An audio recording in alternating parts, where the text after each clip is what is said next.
Hey everyone, Brian with Arai. In this segment I want to talk about Arai shell development. Basically, when you look at a modern day Arai, it gives you everything you would expect from a modern helmet.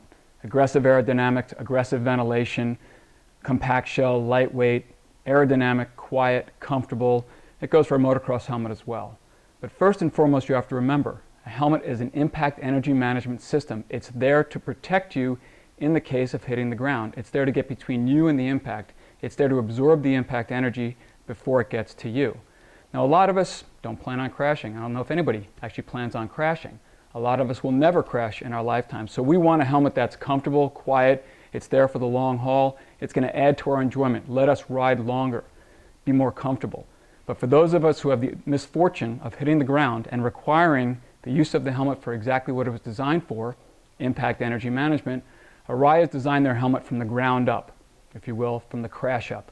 We design our helmet for what it was designed for, expecting that you're going to use it. So we want to make it the very best we possibly can. Everything else comes with it. Everything else is secondary, however. We designed the ventilation and the aerodynamics to be secondary to the protective capability of the helmet. And Arai begins with the shell. The shell is omni-important. It's your first line of defense. It's the first thing that's going to meet the ground when you have an accident. That goes for our motocross helmet, as well as our street and our track helmets. You notice these two helmets, one's the motocross, one's a street helmet. You'll notice they're very similar in the fact that one, they do not have any aerodynamic or ventilation components built into the shell. The shells are extremely round, smooth, and strong because that's what's required to deal with the reality of a crash in the outside real world that you ride in. The reality is you want this helmet to be able to skip off the ground, glance off obstacles, slide over uneven terrain so as not to cause rotational force, so as not to attract and send any energy into the helmet that the helmet now has to deal with. The idea is to avoid as much energy as possible so that you can withstand more of an impact as you're going through that crash. When you look at our shells again, they're round, smooth, and strong for a very good reason, to deal with the reality of a crash. When we look at our shells, Arai follows a formula of round, smooth, and strong. And we basically base that on R75. R75 stands for a radius with a minimum of 75 millimeters.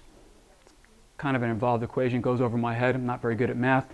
Luckily for me, Arai created this cool little gauge, the R75 gauge.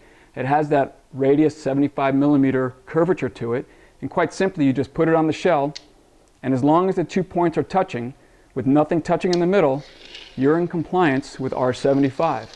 You run this gauge around the crown of the helmet above the test line, you'll see that this helmet, this shell is compliant with R75. But in this world, there's nothing that is 100%. It's impossible, and Arai is no exception. So we recognize that there are some limitations to what we can do. And on this helmet, on the Corsair 5 in particular that I'm holding, you look here and you see that basically it's in compliance with R75 around almost the entire crown area of the test area, except for one area, and that is right here at the top of our pivot point. There's just a tiny little rocking. So even Arai is not 100% compliant with R75, but it doesn't mean we give up. We continue to try and make the helmets better, smoother, rounder, and stronger. So Arai builds their helmet with the impact energy management focus, basically to get through the crash. They want to protect the rider. They themselves are riders. They want to protect themselves. They want to be comfortable. They want you to be comfortable, but they want to protect you as well. It's the motivating factor behind the Arai family that makes Arai different. So when you start investigating a purchase of a helmet, when you look at the models, the features, the benefits of all the different manufacturers, do your homework. Learn more about Arai. We talk about our shield systems, our ventilation, our aerodynamics, our interiors, and the history and the philosophy of Arai. Do your homework on Arai. Do your homework on everyone. Get the most information you can to make the most educated decision you can, because after all, it's the most important piece of safety equipment you're ever going to buy. So it deserves your utmost attention. I appreciate your attention. Thank you very much.